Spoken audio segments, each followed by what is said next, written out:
All right, so the next thing we're going to react to is, give me a second. We're gonna hop back up on Twitter. Get me? If you're a hip hop fan, make sure you hit the subscribe button, hit the notification. Get me? By the way, make sure you share as well. By the way, my name is Versatile, aka the Alkebulan Trust, the name you could trust when it comes to all things reaction. And right now we're going to react to the culture's biggest fraud. You know what I'm saying? Culture's biggest fraud. All right. Culture's biggest fraud. So make sure you turn on that. Yeah, and if you want to shout out, by the way, make sure you go to leave your comment in the live chat, and I'll give you a shout out towards the end of the video. So that's why you have to wait towards the end of the stream. So that's not the end of this video, but the end of the stream. All right. That's why you should continue watching. And I like giving shout outs. I even like receiving shout outs myself. Do you know what I mean? Anyway, let's keep moving. I was trying to find this video for the longest, by the way. Do you know what I mean? And I had to watch some part of it to realize, is this what I'm looking for? And it 100% is. All right, so let's go.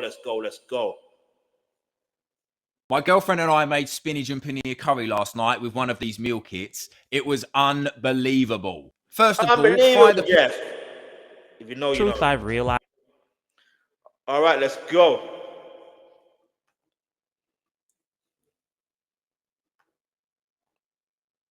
Drake is the biggest fraud of our generation. And I don't even like saying that. I mean, I've been a semi-passive Drake fan since 2009. But since this Kendrick beef started, I've been going back and looking at not only Drake the artist, but Drake the person, and things are a lot worse than I could have imagined. I've been going down this rabbit hole for weeks now, and I have found some dark shit. So let's get started.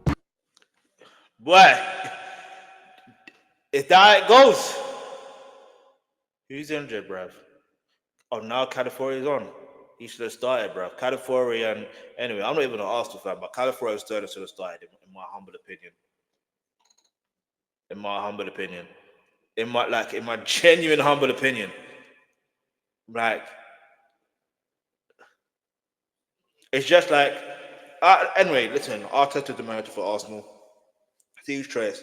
That's what I got to learn about these managers. Like, these are the managers are the one that make the decision on and off the field. Well, I say on the foot most of the time. In case you're Chelsea Football Club, this is the owners, aka Clearlake and Todd Boehly and them, man. Anyway, you ain't coming for that football talk. We had that football talk before this, all right? You know what I mean? It just so happened we also talk about hip hop at the same time, and now we're back onto hip hop, and now we're talking about culture's biggest fraud, which happens to be Drake, according to this guy. So let's go. Man's never been in marquee when it's shut down, eh? Trust me, daddy. The sad truth I've realized is that Drake is the #1 artist in a culture that he doesn't understand and has no interest in trying to understand. The truth is, Aubrey Graham is the polar opposite of the street rappers that he associates himself with. He is a Canadian child actor that was raised by a white Jewish woman. He is not whatever 21 Savage's childhood was. I'm assuming it was rough. It's really been my whole life, really, since I was born, you know what I'm saying? I've been involved with the street. And as a fellow suburban, I am the last person that's gonna try to shame somebody for having a childhood like that. But Obs... See, this is what you call authenticity. Do you see how he did that? The fact that he said he's been a semi-passive Drake fan since 2009, the fact that he mentioned that at the end of the day, like he's lived a suburban life, you know what I mean? Like, and this is the thing, just because it's like, I feel like Drake doesn't, and look, if you're an MC, you don't have to be an MC to be from the streets or anything like that, or a rapper from the streets, or you don't have to live that lifestyle. You don't have to have come from that to still tell the story you want to tell. You don't need to. It sounds, I don't know, man. Let's keep it moving up, because obviously, when you put on 15 chains and a pair of Timbs to go shoot the worst behavior video so you can look tough and use a black kid as your poverty prop, I have to make fun of you, I'm sorry. It's so obvious that this is just a cornball who's paying for street cred, because we've all been reminded that this is who Drake really is. Well, I'm more tired than you.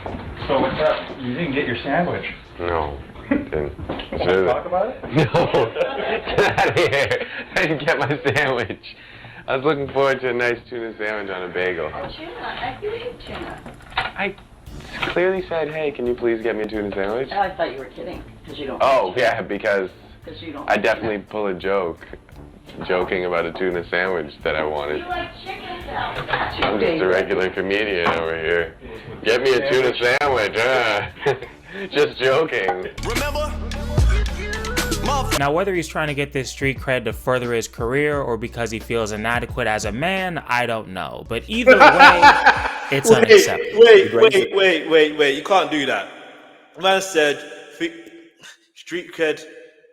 The way he patterned that. Anyway, that conversation, let's go. Advice Wayne has ever given me, and it's a constant. It's less of advice and more of a constant reminder, which I love him so much for saying this to me. Is, you know, he's always just like, man, please be yourself.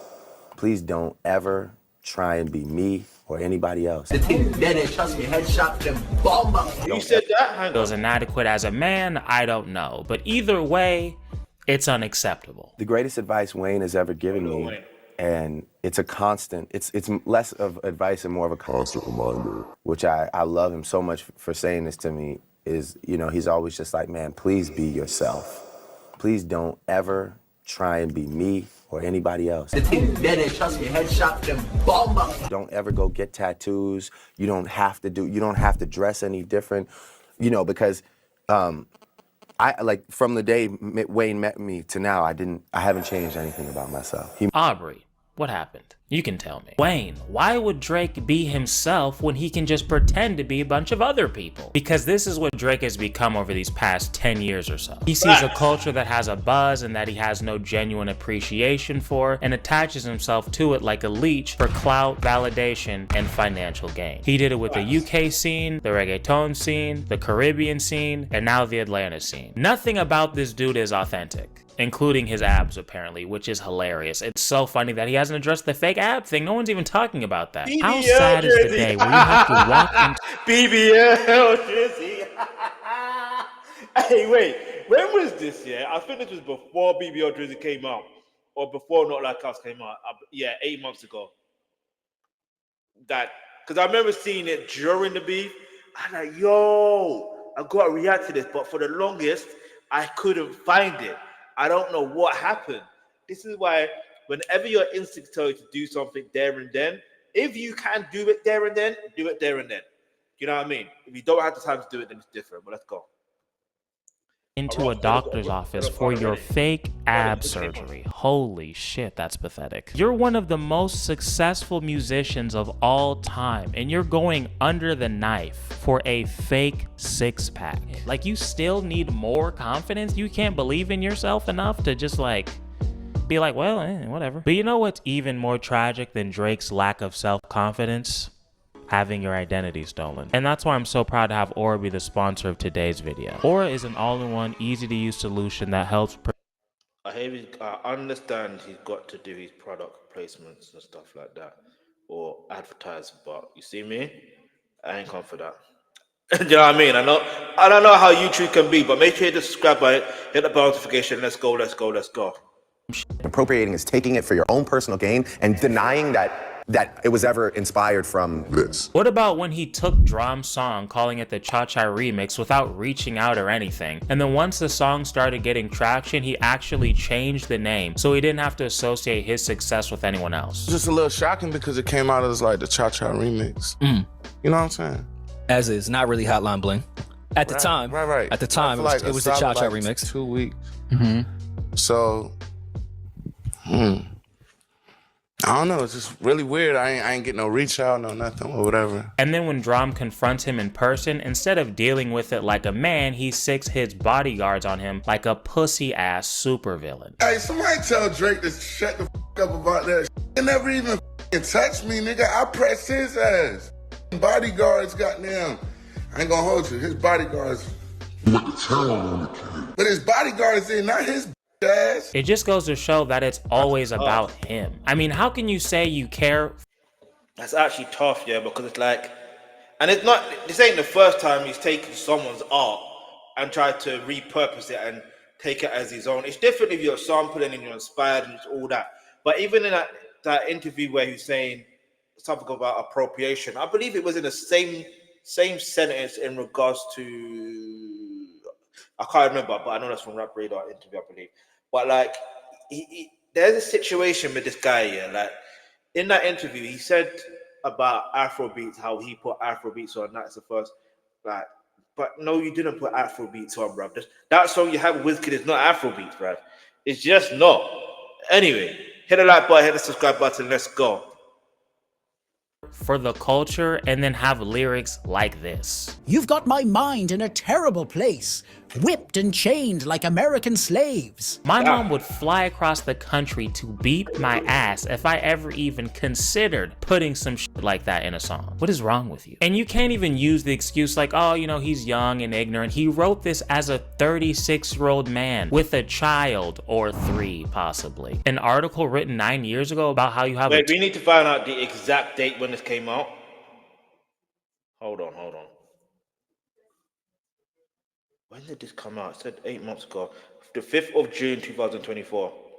The 5th of June, 2024.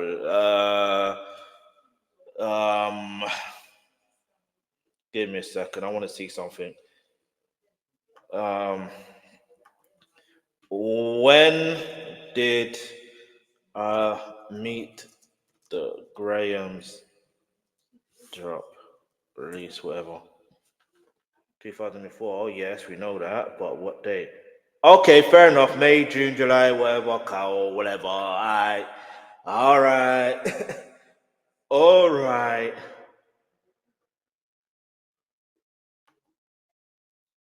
Does Drake love a love child?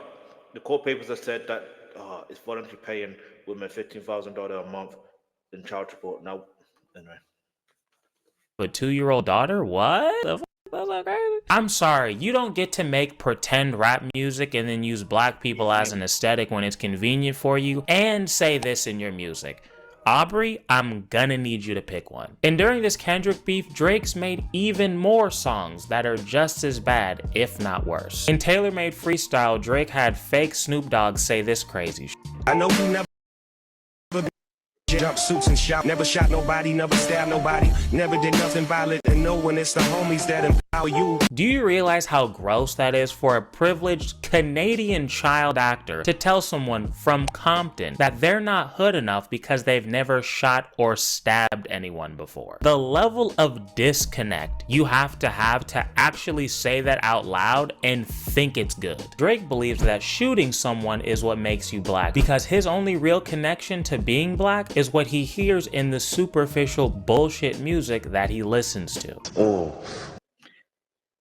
Yo, I know this is called culture's biggest fraud, but this should really be called, this is why Drake is really not like us. Because, but then when you think about it, it's like he leeches off of different cultures anyway. But it's so interesting because I feel like if you are, like, for example, I'm someone that likes K-pop, yeah? Like, I like K-pop music. I genuinely do. But it's funny because it's like, when you think about K-pop, or when I think about K-pop and what I've seen so far, they draw inspiration from hip-hop and R&B. It's clear, and I haven't seen interviews as of yet, and I will react to them, but I'm pretty sure they will openly say who they're inspired for. And that's not to say that Drake hasn't said anything who he's inspired by, but the problem is he's in a mindset where I don't know explain. Let's keep it moving because time is pushing. Oh, Lil Wayne's just too good. Which is fine. No rational person is gonna hate on you because you were raised by white people. It's not that deep. But your lack of self-awareness and extreme levels of arrogance are what led to this public ass. You hear that? You hear that? That's listen. You hear that? You know when people ask him, why do people hate Drake? Why do people hate Drake? People don't necessarily hate Drake because of how he's brought. Anyway, I won't even get into that because that's another that story. You just took. And side note, who in their right mind would get into a rap beef with Kendrick Lamar when you're this much of a fraud? I would be sending that dude free verses every month just to keep him happy. Especially when I know I'm a pervert. What's wrong with you? How old are you?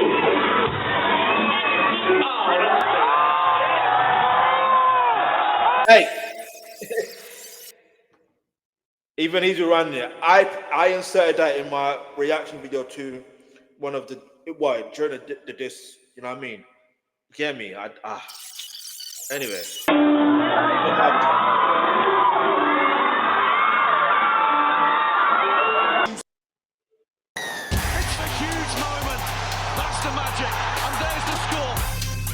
This is how do you go from drowning in tasks to a perfectly tailored schedule every single day? I'm gonna put you onto this new AI tool called Motion. You suck, nigga. And the third thing that this horrible AI verse tells us is that you don't know anything about Kendrick Lamar, because nothing about him is trying to act hard or street at all. From Compton, I could have easily came out and said, I did this, I did that. I done killed a whole bunch of niggas, but that ain't me. I'd rather talk about my reality.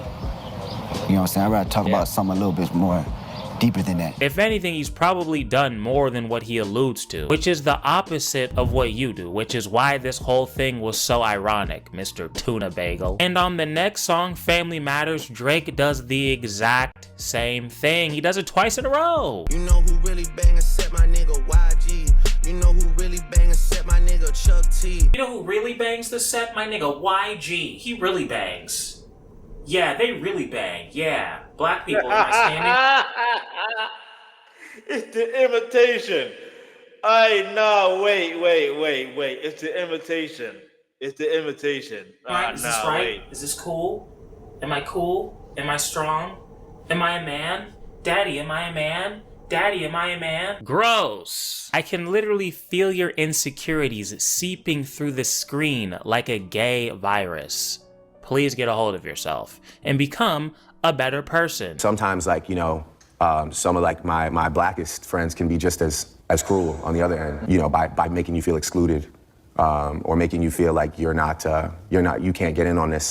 and sometimes I do feel like, sometimes I don't feel celebrated when I know maybe somebody else would be celebrated for those accomplishments, you know? I don't feel like people say when... And this is the thing, yeah? This is the thing. He could have had the opportunity to rap or sing along.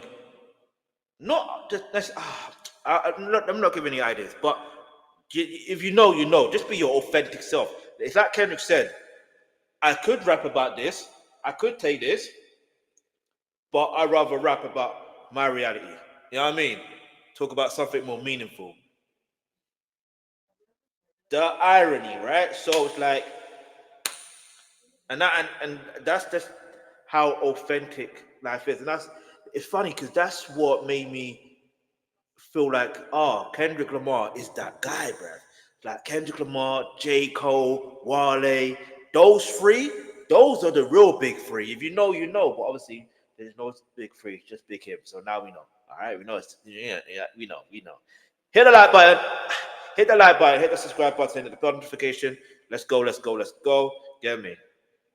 When Drake is the artist of the decade, I don't think anybody says, wow, a black artist is the artist of the decade. I don't think anybody says that, really. I never heard anybody say that in the last few weeks. See, Drake, this is why so many black people refuse to acknowledge your blackness, because you'll be the one to perpetuate every single negative black stereotype, from the drugs to the violence to the misogynistic shit. But anytime there's a chance for you to speak out against any sort of injustice or any social issues in your music, you never do it, because you want to appeal to the widest demographic possible. You've proven over and over and over again that you'd rather be a corporation than an artist, which is fine, but you have to realize the choices that you've made and deal with them. Corporations aren't normally the ones who get embraced by the culture. Artists do. And my friend, you haven't been an artist in a long time. Most of the music you've made over this past decade has been vapid and forgettable. I'm sorry. Drake, you are 37 years old. You should have figured out by now that buying the 5th purse for the Instagram model who fucked half the Houston Rockets basketball team probably isn't going to be the best way to her heart. I outgrew your lyrics when I was 17 years old. You are almost 40. Why are we still on this shit? I'm no life. Yo, I mean, yo. Coach, but I think it's a good idea for you to maybe take some time off of the music and work on developing as a person, okay? Because you have the personality of a 16-year-old bisexual frat boy. I bet that all your fans would prefer for you to come back. Yo, why is he going in on him like, no, did he? Why is he? Yo.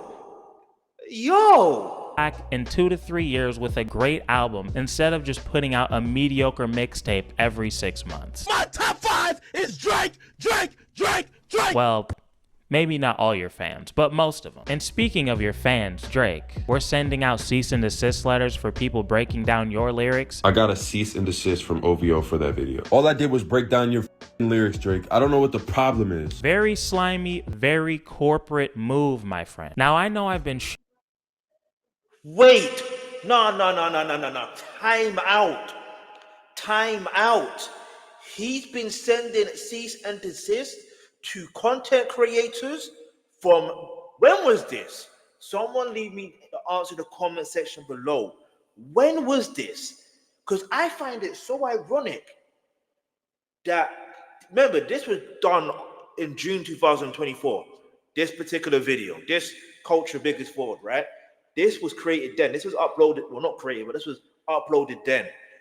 And towards November, I think like November, was it November? Yeah, November, December times, when 2024, that's when Drake filed a petition for a lawsuit, and then against UMG and Spotify. Then he withdrew that, and then he filed a federal lawsuit against, it was in January, yeah. Was it in January? Yeah, January. He filed a federal lawsuit against UMG, but not Spotify. So when you think about it, well, so far I hasn't mentioned anything to Spotify, but when you think about it, and in that lawsuit, he mentions content creators, particularly black ones, and it's like, okay, I'm like, there has to be a reason why he's doing this. But is there really a reason other than he's so disconnected? And I ain't even trying to disrespect Drake or Aubrey or whatever. Do you know what I mean? I'm not even doing that. Again, before I try to send a cease and desist on my thing. I'm just reacting. That's all I'm doing. Get me? I'm just reacting. But wow. Wow. Shitting on our boy Aubrey here for a while now, but I do want to give him his props. He is somebody that has accomplished so much in a genre he was definitely not supposed to succeed in. I can't even imagine how much that would hurt when everybody that you looked up to thinks you're a corny ass bitch, and they say that shit about you publicly. I don't like anything about Drake. Mom, I don't like his voice. I don't like what he talks about. I be trying to tell his face. I don't like the way he walks, like nothing. I don't like his haircut. You know, like, that's really gotta sting. But he kept getting up and he kept making music. And that is truly admirable. That's something we could all take from Drake. Honestly. Okay, now back to shitting on him. And more tune for your head top, so watch how you speak on my name, you know? Drake's history with street life has always been incredibly fascinating to me. And look, I know that hip hop and gang life have been linked since the very beginning, but if there was ever a rapper who should have been able to avoid that path, it'd be this guy. Huh? You're not that anything or that intriguing? No, I'm an anomaly. Did you have trouble saying that word? I don't know why I did. Try it again. I'm an anomaly. Good job. I didn't want to overpronounce it like that either. I'm an anomaly. But from what I've gathered, Drake really is in that life. Well, I mean, kinda. It's still Drake, but you'll see. Drake was actually first discovered on MySpace by a guy named...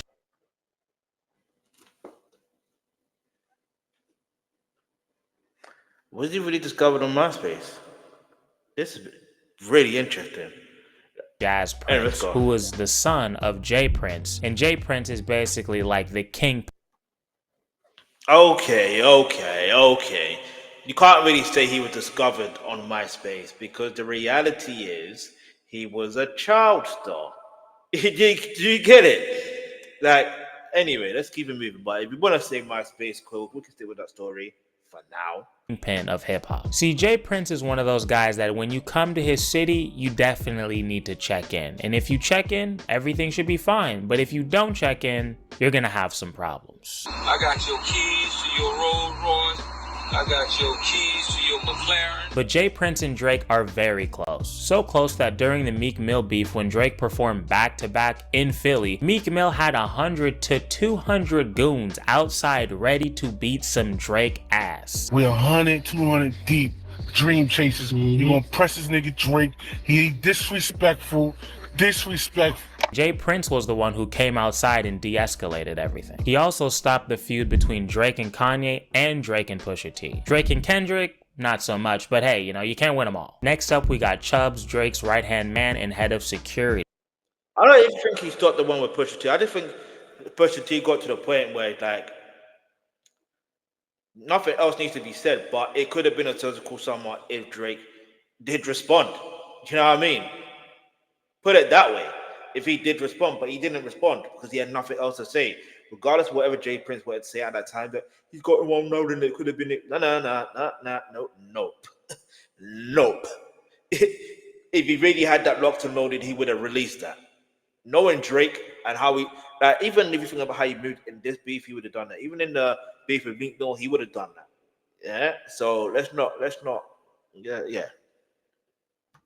This man Chubbs allegedly beat up a producer named Detail who didn't want to sign an exclusive deal with Drake, breaking his jaw and putting him in the hospital. And Detail actually ended up suing Drake, but because he didn't show up to the court date, the lawsuit just ended up getting thrown out altogether. And Detail has never spoken of this since, so this is all very interesting, very odd information. It's alleged that Detail was afraid for his life and that's why he never showed up to the court date, but hey, you know, I wasn't there and I'm definitely not getting sued by some bitch with an owl logo, so I don't know what happened. This is a man who has allegedly beaten up civilians for wearing anti-Drake clothing in Toronto.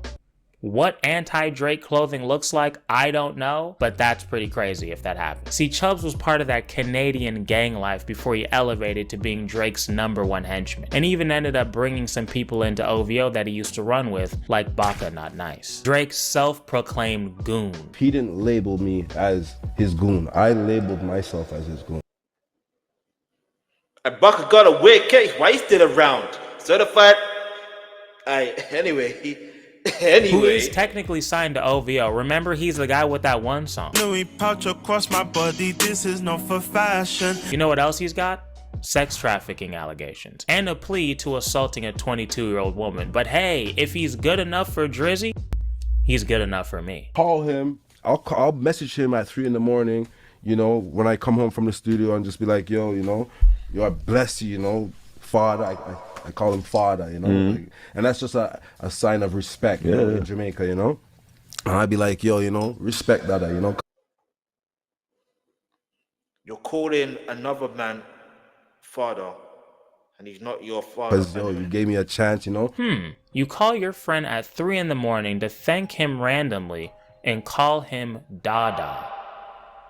Interesting. We also have Drake's longtime connection to the Halal gang with his cosigns of people like Moji and Safe. Speaking of Moji, he's another person who spoke out against Drake and his camps, saying how they had him and several others writing flows and hooks for Drake's next forgettable album. Have you ever heard in the history of hip-hop a man that gives away his creativity and helps make Billboard hits but doesn't get paid $1 for it, one credit for it, and he's stuck in the hood? The next thing you know, he's beaten up and sent to the hospital. Very interesting how this pattern keeps happening. Drake, I just love how he just cares so much for the small artists. Isn't he just a great guy? And then of course we can't forget about Drake's #1 shooter, top 5. Yeah, I'm Drake's shooter. Oh shit. For the record, this is someone who became famous for taking shirtless selfies, but who am I to judge? I mean, no one said this man is the sharpest tool in the shed. He did just tell himself to tens of thousands of people, totally unprompted. Yeah, I'm Drake's shooter. Oh shit. And look, fast forward to 2025, he's been arrested for possession of weapons. But yeah, let me be careful with the words I'm saying. You know what I mean? He's been arrested. Yeah, and you can search what he's been arrested for. Anybody disrespect Drake, I'm shooting him. But you know, when you're the leader of the Go Get 'em gang, I guess you just move a little different. Wait, what's GGG? Go Get 'em gang. Go Get 'em gang. All right. So y'all are the top shotters when it comes to Toronto. Go Get 'em gang? Are you a bunch of Scooby-Doo villains from 1963 or am I missing something? Bloods? Yakuza, MS-13, go get 'em gang. One of these things is not like the others. It's so disgusting to me that Drake is using his money and his fame so that he can live out his little Godfather fantasies. Like, can't you just learn boxing or something? We all understand that you struggle with your masculinity. It's as clear as day. But I promise you, there are healthier, less destructive ways of dealing with these issues. You know what I mean? Like, do you have to use poor black people as your little chess pieces so that you can feel adequate as a man? Drake is the prime example of what happens when you let your insecurities control you and turn you into something you're not. Someone who steals songs from smaller artists, someone who will have artists from your city, oh, I care so much about Toronto, blah, blah, blah, blah, blah, who will have those artists jumped because they make Instagram posts, allegedly. And ultimately, this goofy ass behavior has led Drake to have the worst public ass beating I have ever seen. And honestly, I think it's a win for humanity. I'm gonna be real. I think that's what a great artist is supposed to do. They're supposed to say, hey, this part of our culture, I know it's popular, I know we all love it, but this is bullshit. This is hurting us. We can do better than this. You sure can. We definitely can. If you're a dad in the UK, you could claim. All right, listen. All right, look. So, let's see. Kahmal. Shout out to Kahmal, man, for this. Shout out to Kahmal.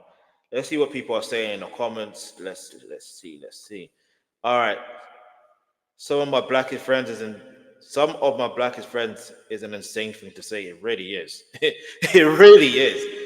Not only did Kendrick never claim to be a gangster, he wrote an entire album about what it was like growing up in Compton, trying to avoid becoming a gangster. And that's what's so genius. That is what's so genius. Hey, MFD, if you know, you know. Reminder, Vanilla Ice actually has more legitimate street cred than Drake. That's facts. That is facts. Anyway.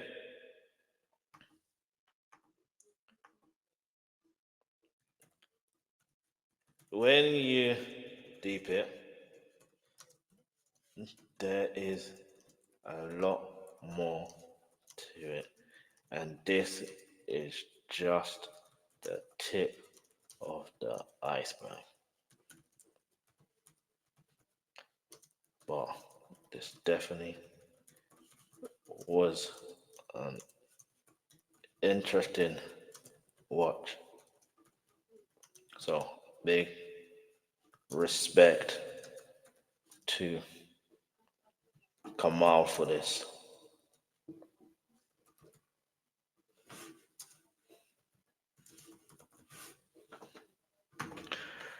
All right. So yeah, we come towards the end of this stream. If you got any shout, if you want me to shout you out, get me. Now is that time, all right? Now is that time. Leave it in the live chat, and I'll shout you out. Let's go. I'm gonna give you at least just 10 seconds. 10 seconds. All right? 10 seconds. Let me see. I meant to react to something else.